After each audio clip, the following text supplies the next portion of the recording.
Well, thank you very much indeed, and a very good morning to what is this special GZERO media presentation from the 2025 World Economic Forum here in Davos in Switzerland. I am Becky Anderson, host of Connect the World with Becky Anderson and managing editor in Abu Dhabi for the Gulf for CNN. And today we are discussing what may be the most transformative technological force of our time, and that is artificial intelligence and its potential to drive unparalleled economic growth. The International Data Corporation estimates that AI could add up to 20 trillion to GDP growth by 2030. That is monumental. And it feels particularly timely this morning, as just a couple of hours ago, of course, the new US President Donald Trump unveiled what he is calling the largest AI infrastructure project in history. The $500 billion or $500 billion joint venture, Stargate, brings together OpenAI, Oracle, and SoftBank to build what is a vast network of data centers across the country. Trump has promised that this will not only supercharge AI development, but it will create as many as, if not more, than 100,000 American jobs almost immediately, he says. The big challenge, of course, as we look to where this AI era is set, is ensuring that the benefits are shared equally. That this is inclusive and that nobody in the world is left behind.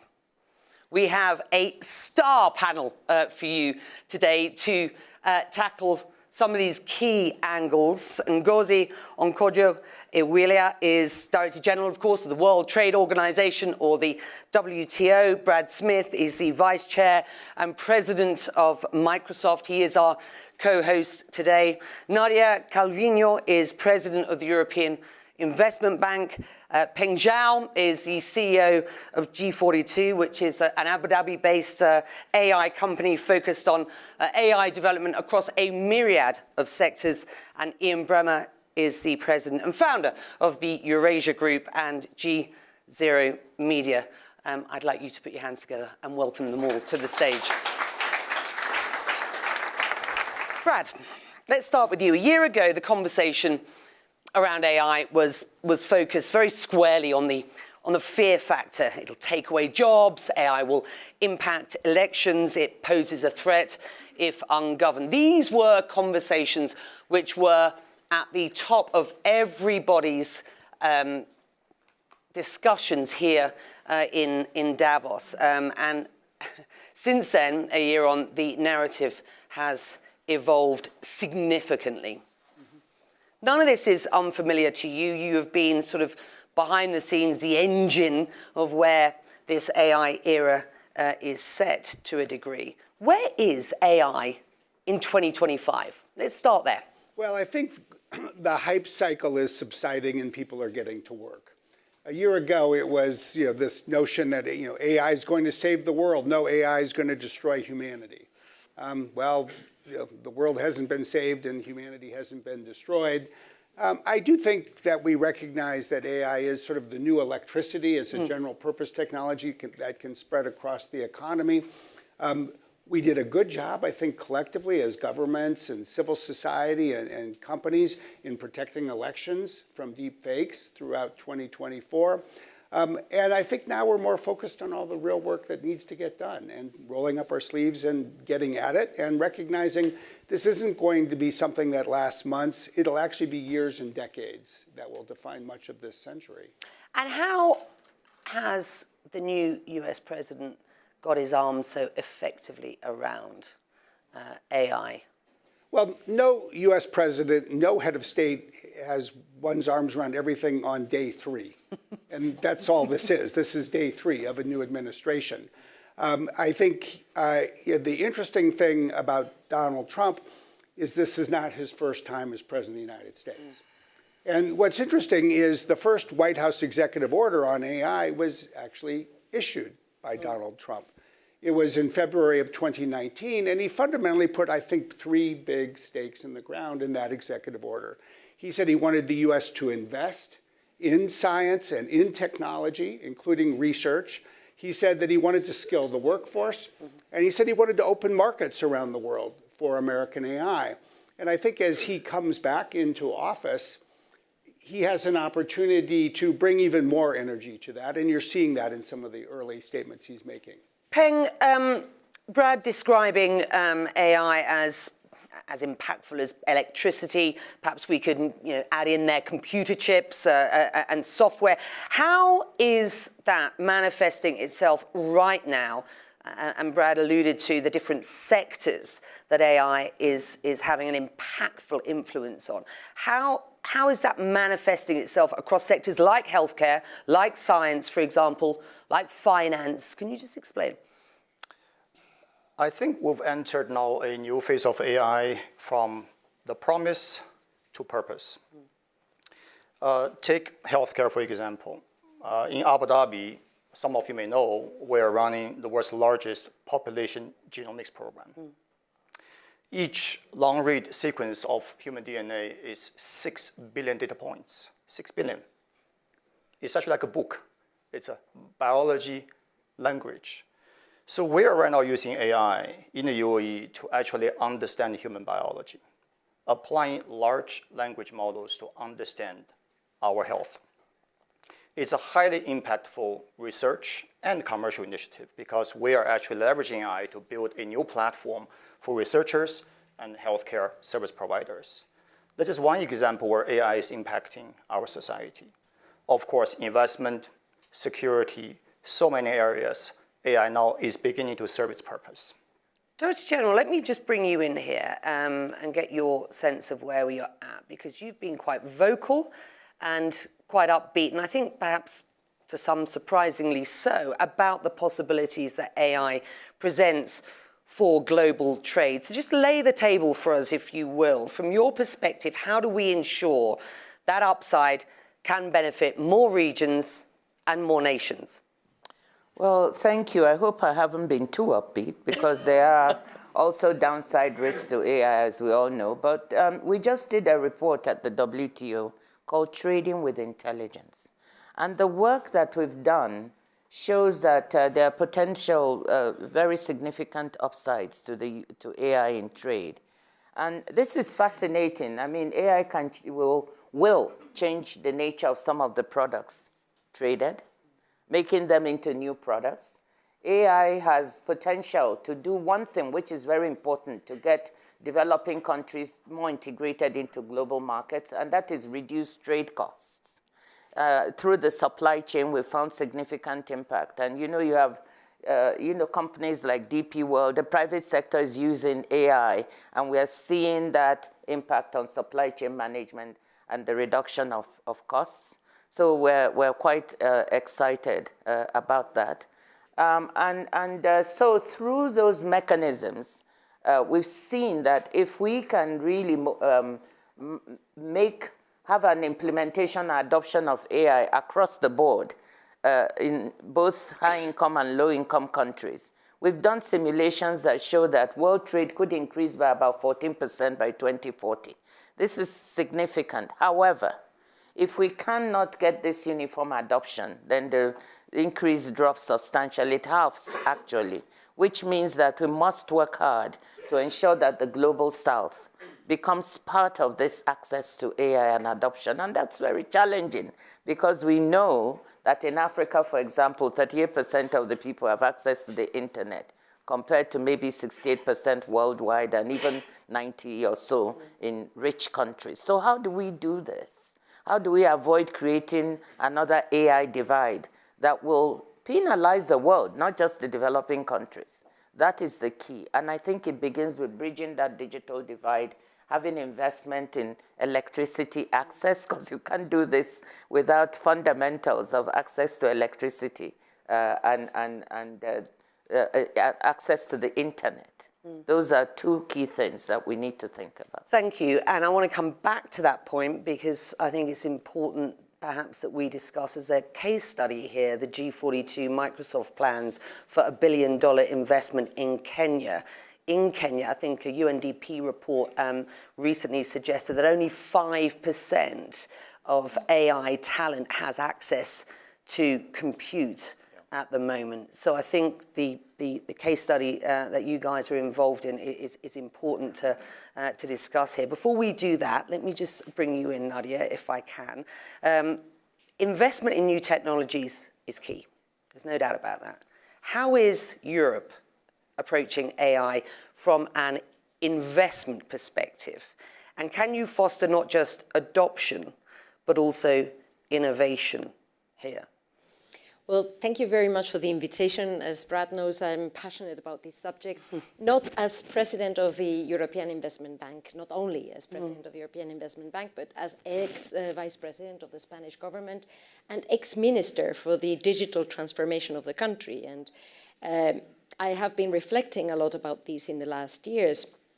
And I think I'd just like to make three comments. First, yes, investment is necessary, and yes, as a European Investment Bank, we are investing not only in the take-up of the technology, but as Brad was referring to, on how to deploy it throughout the economy in a manner which brings more prosperity, more productivity in Europe and beyond. And Europe is an innovation powerhouse, a research powerhouse, an industrial powerhouse, a trade powerhouse, by the way. And so I do think that there's a very strong basis that would allow us to make the most of this technology. But the second remark is that trust is the key to unlock the full potential of AI for businesses and citizens. Like every human technology, it can be used for good and for evil. And citizens and businesses need to be sure that there are no biases, that there is inclusiveness, also when it comes to how these algorithms are designed, how they are run. And it is a global endeavor, and that's my third and final point. And so I think it is very important that we work together. It's very good that, I don't know if it's very good, but anyway, it's very relevant that there is a national strategy coming out from different jurisdictions. But at the end of the day, we do have a responsibility vis-a-vis future generations when it comes to energy use, the impact of algorithms on our democracies, and how AI is actually making a better world. So I would say, transparency, responsibility, accountability, trust, at the end of the day, is one of the key words we need to very much. And the EU early out of the gate with the EU Act, AI Act, we are now in an era, certainly from the US standpoint, where we have a US president who is likely to be much more hands-off with regard regulation. So I want to get your perspective on where the EU is at as far as competitiveness is concerned, when it is perceived to be perhaps more highly regulated in this arena than other places going forward, and how that might impact Europe's success going forward.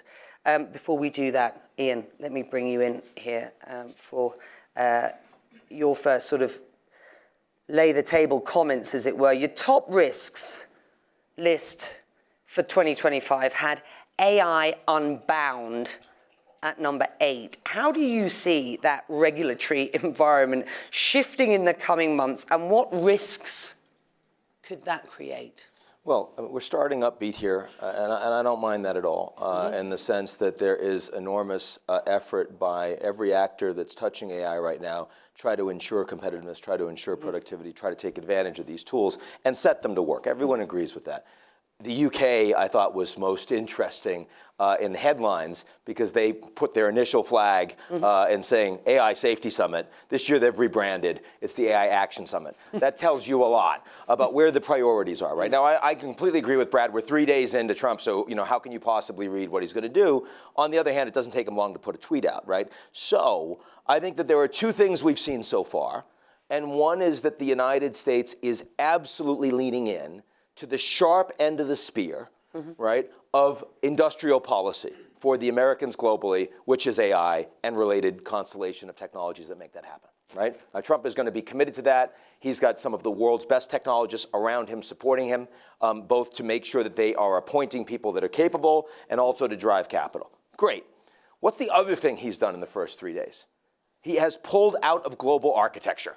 the Paris Accord, the World Health Organization. What is a world going to look like when the country that is doing the most to try to ensure that it is driving that innovation is also at the same time withdrawing from global responsibilities and architecture that it created, which we've never seen before? And the answer is that's going to make it harder to accomplish many of the things that Ngozi wants to see, right?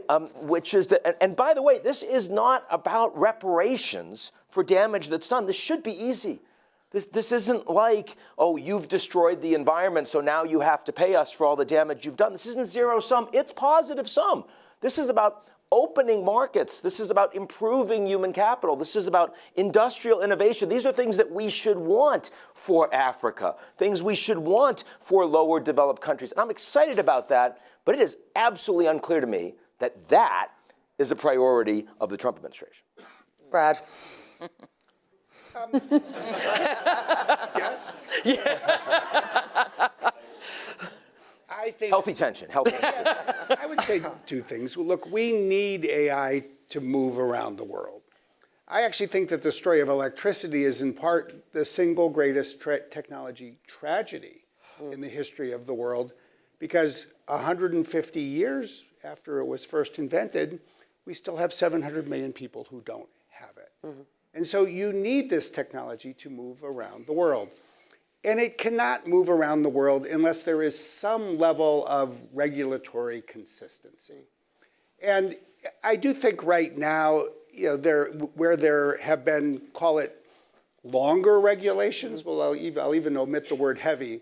The EUA Act, it's a long document. Some of the Biden administration executive orders, they're long documents. And you hear people saying, maybe we can make this simpler. And I think that is a good thing. And at the same time, I think we do need engagement. I remember in 1998 when a Republican member of Congress came to visit me at Microsoft's headquarters in Redmond, Washington. And she said, I just want you to know, because she was the fourth most senior Republican member of Congress and they had the majority. She said, I just want you to know that as long as I am in Congress, the Congress will never pass a federal privacy law. And I said, I know you think that is helpful, but all you're really doing is rendering the United States government irrelevant in terms of international influence. What will happen is Brussels will move ahead. Sacramento will move ahead. That history played out. A quarter of a century later, we can look around the world and we can see that there's 120 countries that have privacy laws, but not the United States. And you can look at the United States itself and see that every tech company, period, basically implements European privacy law and California privacy law. We need a level of pragmatic engagement in order for American technology to be accessible. So what do you make then of Trump's approach to AI governance? He has rescinded or rolled back or cancelled, for example, Joe Biden's AI Safety Act. You're suggesting that in the past, America was slow out of the gate and had to adopt other countries or blocs' approaches. But you also suggest that a lot of what was left by the Biden administration, these long, sort of dense sort of documents. I mean, and I understand, and many will, that simplification is important, but watering down to the degree that there is no safety doesn't put America in a kind of first out of the gate position, does it? Well, if there was an executive order that was, I think, 110 pages or so long, and now there's nothing, there's a lot of room in between 0 and 110. And it's day 3. So I think people will come in, they're already learning quickly. And I actually think even when I come to Europe, when I go to Berlin or Paris or Madrid or elsewhere, I hear people in government, and I especially hear the startup community say, I hope people are pragmatic as they implement these things. If you want investment, if you want innovation, and if you want adoption, we need to find some middle ground that will work. Let's have a push this on. It seems, Peng, let's Everybody else wants to, anybody want to jump in on this? Yeah. No, Ngozi, go on. Yeah, really please like to do. jump Yeah, in. yeah. Since I want you've to been- jump in. I want to say, look, the private sector is coming up with these heavy investments. Don't they also bear some responsibility in terms of trying to explain, to the policymakers and the leaders that, look, you cannot really succeed in this as good for the world unless you have some amount of global cooperation. And it's incumbent on them. They're putting up the money. They have $1 trillion and the investment in data centers all around the world. And they know this, Brad. So I'm also asking the private sector, what is your accountability and responsibility to explain this? I'm very glad everyone is still a member of the International Telecommunications Union. Doreen is there, sitting in front, and that's one multilateral organization to enable us talk to each other. And they've actually been working hard on how do we manage this AI governance and how can we set about it. So if we stay within that, can the private sector encourage our leaders that there are some multilateral approaches to this? So that's my challenge to you. Oh, absolutely, and I want to make two remarks. First of all, I think the UN, and I know, there may be a lot of doubts as to, well, can the UN actually be relevant? Well, the UN did produce a very good report last year on this, on the international, you were there. We know some people, we contributed a lot.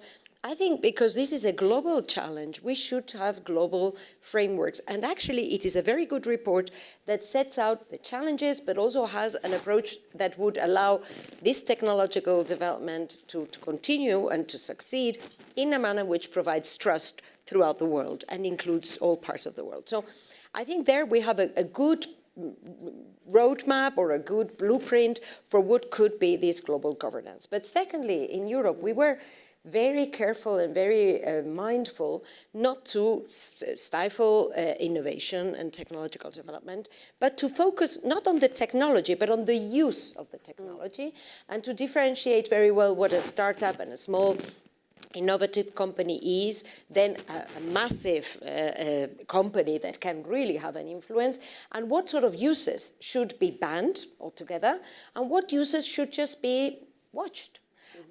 Being very aware that no public authority will ever be able to get into the algorithms and outbeat the actual producing private company in this area. We have to be very humble as public responsible people. So I very much agree with Ngozi, and I think that's your approach also, Brad, which is there's a shared responsibility as a public responsible persons, be it in the private sector or in the public sector, to work together and to make sure that what we leave for future generations is an improvement in terms of the prosperity, the well-being, the security around the world. President Trump seems to lead a generation or a group of unsubscribers. Somebody described this to me as this the other day. We've been for 70 years subscribing to multilateral agreements, organizations that will work for the benefit of sort of the global good.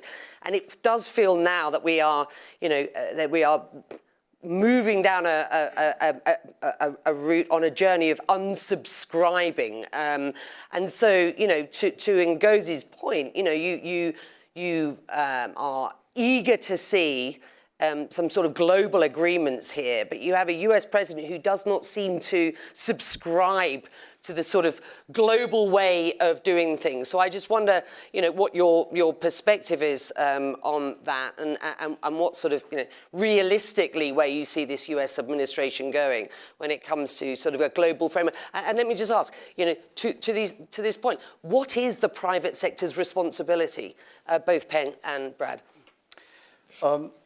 From private sector point of view and the technology practitioner's point of view, I think we should separate rhetorics from the real substance of the action here. One thing I actually do applaud what Trump is doing right now is to launch a global infrastructure build-out initiative. Mm-hmm. We've been talking a lot about this.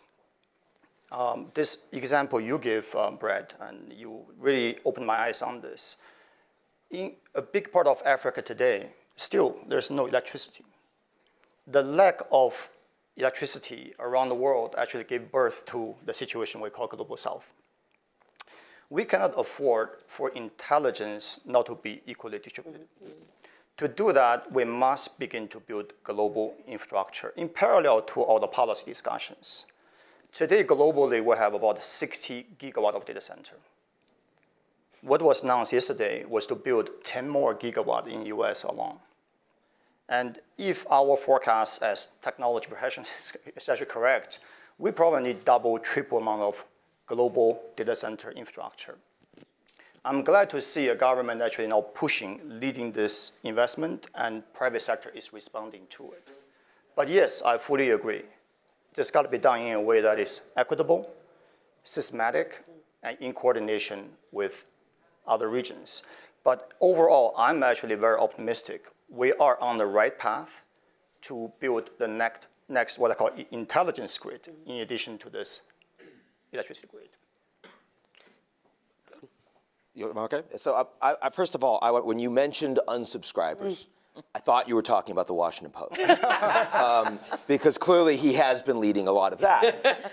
But it is absolutely true that the Americans are increasingly saying that a lot of the architecture, a lot of the values, a lot of the standards that have been promoted by the US and promoted by a lot of people attending the World Economic Forum don't work for us. So what do you do in response to that? And there are three things you do. You either take your existing institutions and reform them so that they work more effectively for you. You build new institutions or architecture, or you go to war. Those are your options, right? And all three are happening. And I agree completely with Peng.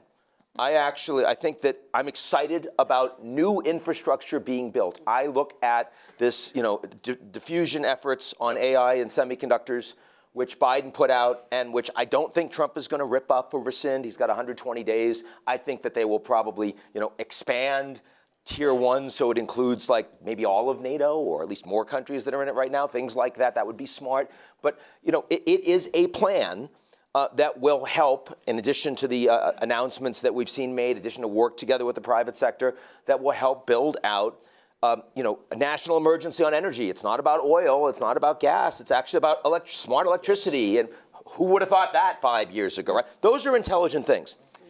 But what are we doing about avoiding the latter piece, the going to war piece? It took the Americans and Chinese about 18 months just to agree that we shouldn't have AI in nuclear launch decision-making, which I could have agreed with you on this in about 5 seconds, okay?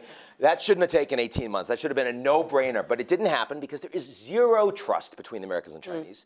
There had been zero military-to-military open channels. Remember that balloon? Wasn't AI. It was just a balloon, right? But the Americans used their hotline to call the Chinese. Chinese didn't answer the phone. That's a problem, right? So what are we going to do as we build this infrastructure with Tier 1 and some Tier 2 and no Tier 3 countries, right? What are we going to do to ensure that the Americans and Chinese do not engage in an AI arms race? Because the last time we did that, it resulted in 1962. And then, after the Cuban Missile Crisis, it was, we probably need to have some arms control agreements. Can we not wait for that? Right, this time around? Because I don't see that being prioritized. I absolutely don't. They can start by making a deal on TikTok. That would, I don't know who you know at TikTok, but we could, that's certainly. But can I jump in? Can I come in on that? Because I think you've touched upon it. You've made a very interesting comparison with electricity. And I mean, after the Second World War, nuclear energy was the issue. Well, there was an agreement at global level about nuclear energy, and that's what has allowed nuclear energy to become a force for good throughout the decades so that we can have energy generation. Now, I think we do absolutely need a similar agreement at global level right now when we're talking about AI, so I think we're all aligned. But the second reflection I have is that the world order after the Second World War has served very well Europe. As a European, I can only say peace, security, stability, globalization, trade, prosperity, okay? But it has served exceedingly well the US. So it's a bit difficult to understand how this multilateral order would not continue to be the best way forward, adjusted, upgraded, with a better representation of the different countries around the world, responding to today's challenges. But why would you throw away the baby with the bathwater when you're discussing something as relevant, as the world order that has served so well the US? So let me jump in, I think, on the back of Ian's very good comments and Nadia's. As a follow-up, I do agree that we need to admit that the multilateral institutions need reform, that there are many aspects that are not fit for 21st century purposes. And at the WTO, some of our agreements clearly need to be updated. I think if we're very honest about saying that the three options you give, we certainly don't want a third world war, okay? We don't even want a third world war on tariffs, by the way, because we've been there, done that before in 1930s, and it didn't work. So we don't want that, and we know that there's skepticism about existing multilateral institutions. Yet it is so exceedingly clear that the problems we have today are wicked problems, in the sense that they cannot be solved by any one nation alone. So even if you want to opt out, at the end of the day, you'll come back to it and see, I really need the others. But multilateral organizations need to be honest in saying, and they have been accepting, and we should be vocal, that we need to reform and update. And that can bring back some of the trust, some of the confidence in the system, and enable us to move forward and say, what type of global governance do we need for AI? Because it is dangerous. I'm coming from a very optimistic or sort of cautious optimism on its use, because I can see it, for developing countries, it can leapfrog them in various aspects. In agriculture, you can use it to do more precision farming that can help farmers deliver greater productivity. In healthcare, it can help with diagnostics where people don't have access to medical care. And in education, the same. So all the areas where countries in the global south need to improve. AI can make a material, but we need global governance. So let's come forward. Maybe if we're doing that, it will be easier for those who don't trust so much to begin to see that, look, we cannot do it alone. That's my thesis. Brad. I think that's a really good point, and I think the nuclear analogy is interesting in the following way. In 1953, Dwight Eisenhower was president of the United States, and he went to the UN General Assembly, and he gave a very famous speech. He called for the use of atoms for peace. And out of that speech, there were basically two initiatives.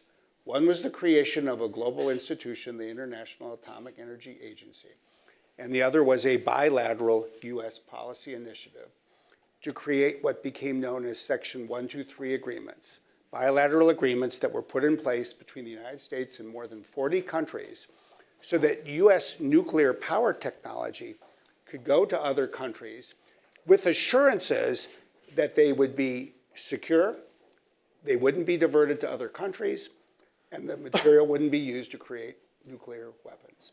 Now we come to AI. Literally in the 12 months since we were here a year ago, that is the inspiration we took. Microsoft and G42 had to negotiate an agreement for our technology to come together to build out and have G42 build out data centers in the UAE and around the world. So we first created an agreement between ourselves. We called it an Intergovernmental Assurance Agreement, basically constructed the same way to ensure that the AI technology and the GPUs would be secure, they wouldn't be diverted for improper uses. Out of that framework, the US then needed to create an export licensing regime. The litmus test, the so-called guinea pig or experiment, was an export license that Microsoft had to secure last year to export GPUs to the UAE. So the US government, on an interagency basis, basically took the concepts that we had developed and spent a lot of time. It was a laborious and slow process, but fashioned an export license with conditions. that again underscored these same things.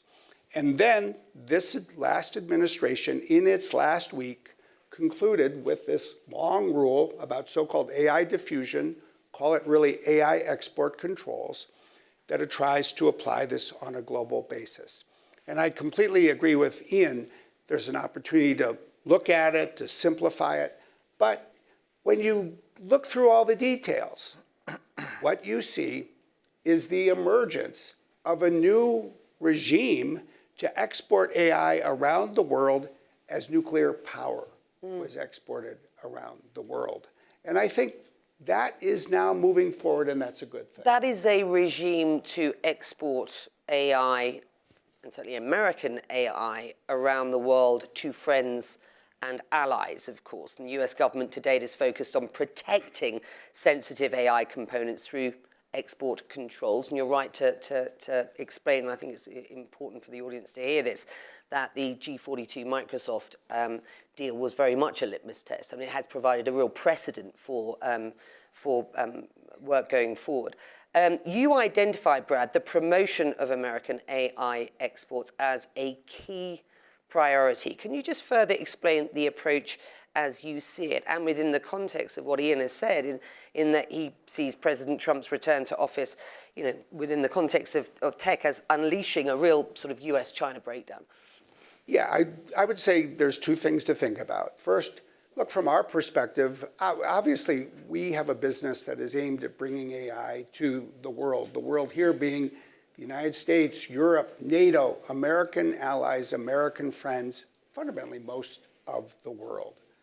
And it's important to do that. If you look at the race that took place between the United States and Europe together against China, really on, say, telecommunications equipment, what became 5G, Europe and the United States lost that race, in my view, in many ways, because China combined impressive technological innovation by Huawei with government subsidies and basically paid countries to adopt their technology. And it's impossible, really, to compete with zero when zero becomes the price you're competing against.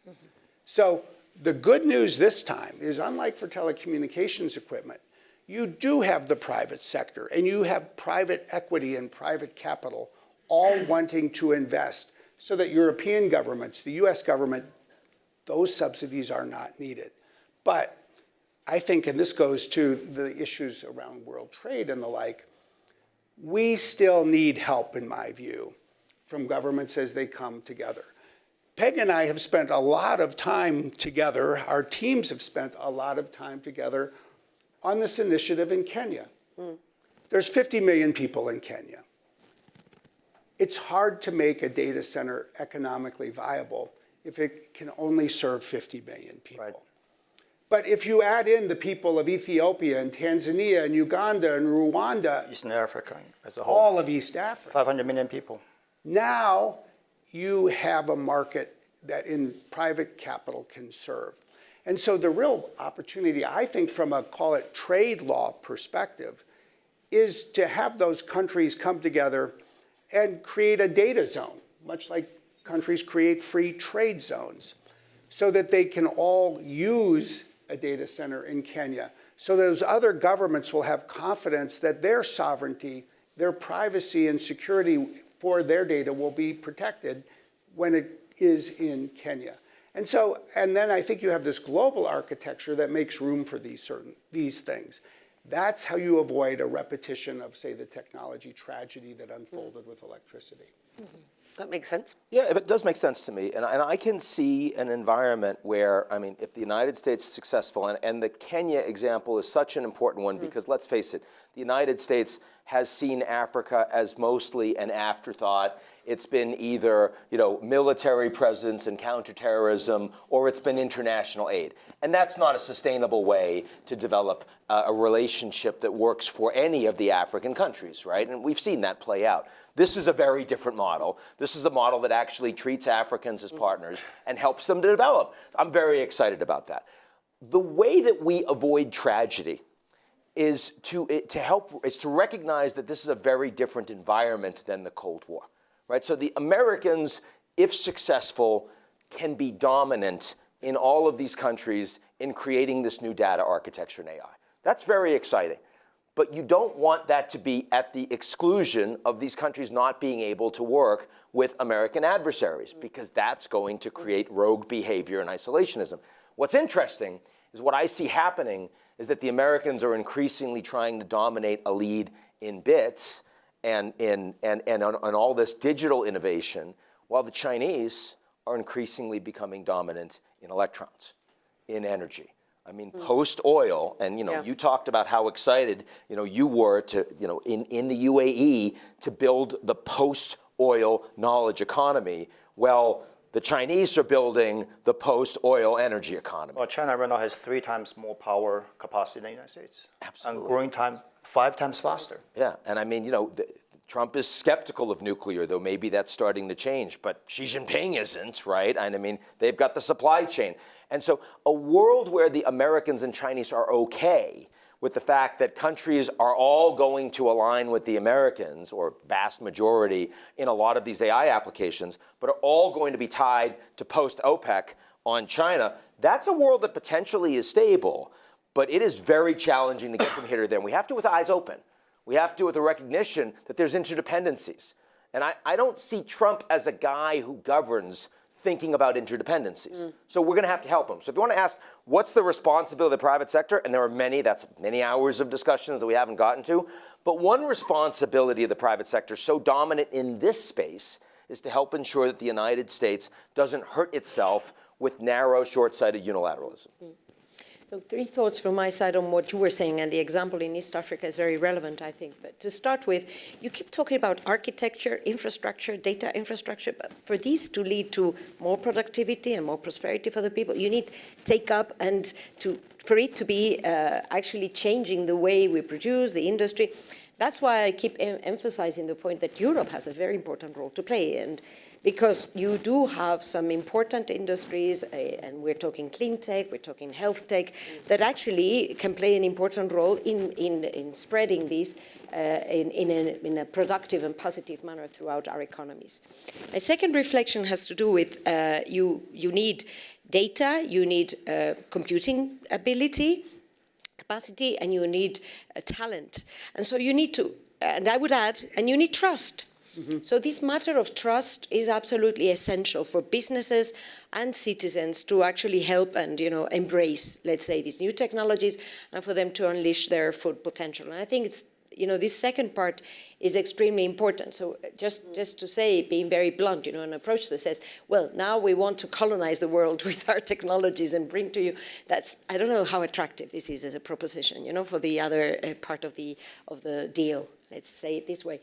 And then my final third point is, thank you for mentioning energy. As I mentioned it in my introductory remarks, I think that green is apparently not so much the flavor of the day in some parts of the world. I can tell you, Europe is absolutely committed to tackling climate change and to developing this green economy and making the green transition a European success. And I think it will be key when we're talking about these technologies that have such a huge demand for energy supply. I know that you're working a lot on how to become energy efficient. The fact that you are, investing in the Middle East says a lot about the link about the 2 technologies. I think these 2 elements have to go together if we want, again, that future generations actually think, well, my elders, they did a good job, not they left me with an unlivable planet because of these technological deployments in an unresponsible way. So, let's take on both of those, skilling and clean energy. What I would say, I think, Nadia, you make a critical point. And at the broadest level, what I would say is, I think as an American company, or if you think about the United States government, there may be a certain level of security standards and safeguards the U.S. government wants to see for this technology around the world. But in every country where we do business, where G42 or other companies do business, we have to be a trusted local supplier of critical digital infrastructure. That means we have to invest in accordance with local needs and values. There are different parts of the world that are going to have different, not just philosophies, but policies around sources of electricity and energy. I think everywhere we invest and work, we have a critical role to play to help defend the cyber domain in that country. I think we have to play an indispensable role in providing the skilling infrastructure so that this technology can be put to work. And the fascinating thing to me about Europe is I will argue that there are some European countries that maybe have more to gain from AI than almost anywhere else. Because if you look at the European economy, it is built on fundamental domain expertise and world-leading industries, whether it's chemicals or pharmaceuticals or autos or machine tools and the like. But if you look at every one of those sectors, the key to their competitiveness a decade from now is the incorporation of AI. And when you look at countries like, say, a Germany or an Italy, where the population is not just getting older, but literally the working age population is shrinking, there is a massive need for an infusion of new sources of productivity. So we need to meet sort of the local requirements and not just say we're here to come from the country where we're organized. And you say we as Microsoft, as the private sector, as opposed to we, the US government. I mean, you are Correct. talking about a responsibility there from the private sector as well. Yeah, I would say as a company, this is what our business is built on. And it does come to that word trust. We have to be trusted by the local government every place we do business. If you allow me, Brett, I think I would say it's also the concept of PPP, private-public sector partnership, which we have, I think, perfected in the UAE, where commercial ventures are linked with the broader national agenda. I want to make one more comment, if you allow me, which is, again, as a practitioner, I want to say that the call to action right now is we need to move faster with like-minded allies from US to the Middle East, because AI is moving much faster than any regulator can possibly even imagine today. And if we don't build this global infrastructure to force transparency in how models are being deployed, they're being used, soon enough, there'll be many smaller players, non-governmental players, can access and even build their own very advanced models. That's where I think the real risk will be. We've run out of time.